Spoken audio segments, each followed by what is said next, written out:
So TAVR 2024, what do we know, what is missing, and what do we need? My financial disclosures are summarized on this slide.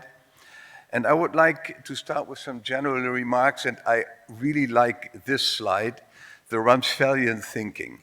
And the Rumsfeldian thinking basically describes known knowns, known unknowns, and unknown unknowns.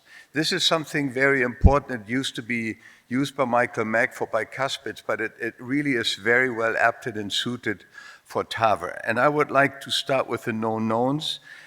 We know that TAVR is becoming mainstream therapy, saving lives and improving non-surgical quality of life. And we all know TAVR gave birth to structural heart interventions. The trends in the United States are very well known to all of you. Basically, surgery is going slightly down, TAVR is moving up, and it is moving up in all age groups, as you can see on the right side, TAVR less than 65, 65 to 80 and above 80.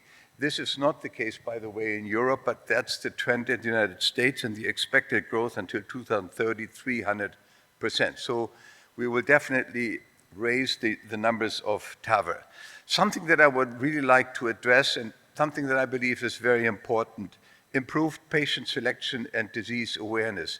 Something that we need to focus on individual patients, patient selection, and what can we do for an individual patient. Let us be reminded that 30% of patients undergoing TAVR derive minimal symptom benefit or die within 1 year. So is that a case for intervening earlier? We have to just keep that in mind. Let's move on to the known unknowns. There's a huge number of evidence gaps despite the success of TAVR, as we all know. For me, the central themes in 2023-24, lifetime management, durability, hemodynamics gradients, TAVR and PPM, patient prosthesis mismatch, valve thrombosis, redo TAVR, coronary access, bicuspid valve disease, aortic insufficiency, and aortic stenosis. Samir, you notice I left cerebral protection out simply because I'm so biased, because we're on the same page here. What means durability and how is it defined? Basically, we know it's multifactorial and it impacts expected valve durability by patient-related and prosthesis-related factors. An ideal THV should replicate a healthy aortic valve going through 40 million cycles per year with unfaltering function. That is really what we need and what we wish for. We ensure durability by continued trial follow-up, by engineering and bench testing with tissue engineering, FEA modeling, and animal testing.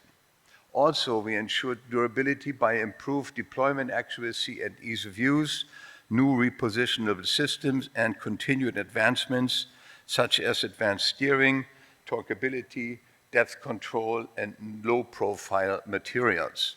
The questions to be asked today really should be results of SAVR versus TAVR trials, long-term results. Are all TAVRs created equal? Does THV design matter? Is there a class effect in TAVR? What is the significance of PPM? Does only severe PPM matter? Should we look for and treat valve thrombosis? And if yes, how do we treat it? And does halt impact late outcomes and degeneration? If we look at bioprosthetic valve function and we start with SVD or structural valve deterioration, looking at surgery, we have to make sure that if TAVR truly is better for low-risk patients, then TAVR must be as good as surgery in all aspects. I would like to point out the latest interesting trial, the DEDICATE trial, published in the New England Journal of Medicine, transcatheter versus surgical treatment of aortic valve stenosis. Good news, actually. It is not sponsored by industry. It's a real-world setting and unrestricted access to several contemporary transcatheter health valve devices. The good news here, continuously increasing gap in the Kaplan-Meier curves between surgery and TAVR. Also, larger valves are being used in the TAVR cohort as in the compared to the surgical cohort, and improved valve area and dyspnea in the TAVR cohort. So all good news, and we should keep that in mind in this latest relatively short-term outcomes. The longest follow-up of landmark trials of TAVR versus TAVR are summarized here, looking at 5 and 4 year result, partner 3, an Evolut low risk. The good news on the right side, 10-year follow-up of the Notion trial with core valve, really good data as far as SVD is concerned. BVS, basically no difference to surgery.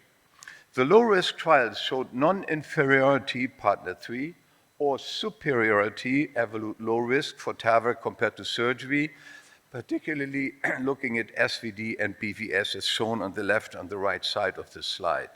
The good news is shown here, SVD 5 to 8 years, 1.3%, and bioprosthetic valve failure, or BVF, 3.7% across the board of several trials. So the next is then, are all THVs created equal? Does THV design matter, and is there a class effect of TAVR devices? So what we all want for those devices, low rates of SVD, low rates of PPM, and low rates of thrombosis. That's the goal for all the THV devices, and this is summarized. Does catheter design matter? I believe it does matter. Here's an example of the Evolut with various aspects. THV design does matter and may account for differences in hemodynamics and gradients, as well as early and late outcomes and potentially durability. As we all know, durability can only be proven over time, but that's what we're hoping for. If we look at the comparison of the SAPIEN family, SAPIEN X and SAPIEN XT and SAPIEN 3 versus surgery, we don't need to focus on XT. We know what the results were. SAPIEN 3 versus surgery, basically the same, but if you look at the right side, 4 or 5 years, surgery is slightly better as far as BVF is concerned.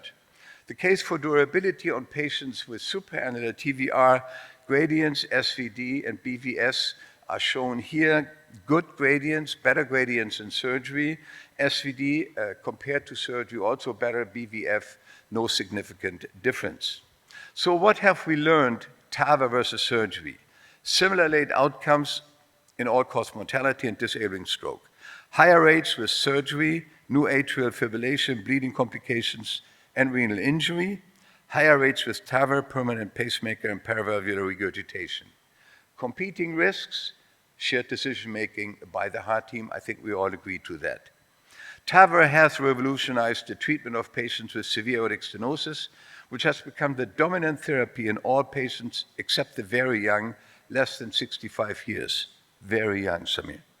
Similar to surgical valves, TAVR valves have varying designs and performance metrics. I think we can no longer consider TAVR a class effect. Linking THV performance to late clinical outcomes is essential to understand the value of THV in younger patients, that is to say, less than 65 years. So do new valve designs improve durability and outcomes? That's why we are looking at those valves and hoping for good outcomes. This is an interesting valve, the Anteris Duravar bioprosthetic valve, and Sushil has published the results, very interesting. It is a single-piece native-shaped valve, as shown here. It has some differences as far as coaptation surface is concerned, and also it normalizes laminar flow. Whether or not that conveys to durability, we'll see, only time will tell, but it's an interesting new approach, and definitely there's something to it. Words of caution, however, with this 3D one piece improving durability, where only time will tell. We remember the MitraFlow story that stated a single piece bovine pericardium improves durability. Well, we all know the MitraFlow story. This is what Dr. Yadav has shown, so I owe those slides to him. I'm very grateful. We don't need to repeat that, but it's an interesting approach to actually enter a new era of TAVR as we move along. Procedural findings and complications in the first patients are summarized here, and he discussed this, and also the conclusions were discussed by him. We don't need to repeat this. Interesting new valve designs are developed, and we see whether that conveys into better durability data. Non-structural valve deterioration. the conundrum of PPM in TAVR clinical studies. So what is severe prosthetic patient mismatch? The prosthetic valves are relatively small compared with the patient's body size. Severe PPM in the TVT registry has also been a predictor for late mortality, both for balloon expandable and self-expandable valves. However, an analysis of the same TVT registry, Gilbert Tang and his colleagues did not identify that severe PPM was a predictor of mortality and that other factors are more related to mortality, such as comorbidities of individual patients. Importantly, however, in the PARTNER 3 study, severe PPM was an important predictor of death, stroke, and rehospitalization. So this is really the conundrum of PPM in TAVR clinical studies. So if we look at the left side, severe PPM impacts mortality. In the middle, severe PPM does not impact mortality. And on the right side, severe PPM increases clinical events. So the controversies in establishing appropriate PPM criteria and reasons why the reported incidence of PPM varies after TAVR and why the effects of severe PPM on outcomes are conflicting are clear. There are reasons for it, and we have to be clear when we talk about PPM in order to resolve this problem. Last, the thrombosis issue. Very important, we know that thrombus formation may lead to basal leaflet calcification, which in turn may lead to early degeneration of the valve. In valve thrombosis, what is known, what is new, and what is still unknown. Still unknown: impact on valve durability, impact on clinical outcomes, role of routine CT screening, difference of SLT in different valve types, role of routine anticoagulation in young and low-risk patients, cerebral events with SLT, predictors of progression, resolution, persistence, and recurrence, and of course the impact of hypercoagulability. Then THV and THV or redo TAVR. This is a very important slide, and you know what I'm trying to say here, what we have to expect over the next couple of years. A dramatic increase in TAV and TAV procedures, pointed in black, an increase of more than 6% in the coming years. So we do have to deal with THV and THV, but there are also some things that we have to consider when we do this, this procedure. Decision-making process, looking carefully at patient selection, at pre-procedural planning, and as the procedural plan itself. Lifetime management, first intervention, surgery, very clear. Second intervention, looking at the mortality, is TAVR and SAVR. If the first intervention is TAVR, basically the same is true. Second intervention should be TAVR, looking at mortality, and I owe these data to Dr. Tarantini. The first cut is the deepest. TAVR will likely be the most frequent second intervention in a lifetime management, and TAVR repeatability might be as important as leaflet durability. What else is important in redo TAVR? Neoskirt, leaflet overhang, index THV expansion. So looking at implant methods and leaflet management, try to avoid high gradients and obviously coronary obstruction. Here, looking at the conceptual interaction with the SAPIEN 3 and the Evolut, probably that's what's being done for the most part.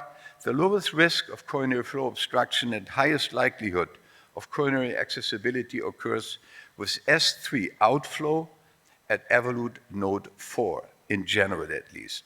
And then we know the technique: the deeper we implant, the higher the remaining gradients, and we try to avoid the gradients because we do know gradients higher than 20 millimeter mercury are impacting mortality. Then preventing coronary obstruction. The question here is, are we doing basilica versus BA basilica, and how much modification do we need? Should we do a leaflet laceration or should we do a leaflet resection? Bicuspid aortic valve disease, do we still have data gaps? Yes, we do. We know what's good and we know what's bad. We don't need to repeat that.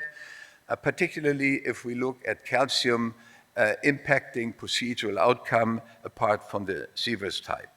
So we know what we know the warning, and the remaining questions are open. Most importantly, do we need a randomized controlled trial? You all know 2 trials are underway, the Navigate bicuspid trial by the Swiss group, and the Believers trial by Raj Makkar and Davina Torani in patients with bicuspid aortic valve stenosis. Those 2 trials are underway and maybe will clarify some of the clouds here. But there's a lot more that we don't know in bicuspid aortic valve disease, optimal sizing as an example, and is the Sievers classification really still up to date? Is that really the goal and the metric that we should be looking at? Or should we look at alternative classifications of bicuspid valve disease, basically comprising the complexity of bicuspid valve disease? And this is obviously an important slide because surgery has increased the number of reconstructions, and they have to look at bicuspid valve disease different than we are. The conundrum of moderate aortic stenosis, we are well known and aware of it. Why are we targeting asymptomatic and moderate aortic stenosis? Basically, that is why. 4-year treatment rates with aortic valve replacement versus mortality.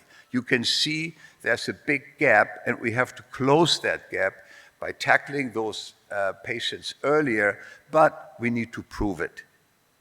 We also know that watchful waiting is ingrained in the clinical practice until now, at least, until the future studies will out. We do know moderate aortic stenosis is not a benign disease, and we need to tackle earlier, as shown here, before myocardial damage is done. Early intervention, challenges in evaluating cardiac function are summarized here. We do have modalities to see what the damage of the myocardium is by echo, cardiac CT, MRI, and by biomarkers. Eventually, patients want to live longer and better. That's the goal, particularly when we look at the beginning of my presentation. If we look at individual patients, that is important. Transcatheter AVR trials in moderate aortic stenosis are underway, particularly TAVR unload. Enrollment is complete and presented, I think it's going to be at TCT 2024. So my last slide will summarize. In today's fast-changing, turbulent world, it is hard to predict the next year, not to speak about 10 years. However, the future of medicine, and specifically of structural heart, is not something to predict. It is something to build. This very year, at the 22nd anniversary of TAVR, we can look back with pride and astonishment and implement the experience we built to the existing unmet needs, driving innovative therapeutic solutions forward. With that, I would like to thank you very much again for inviting me, and thanks for giving the opportunity.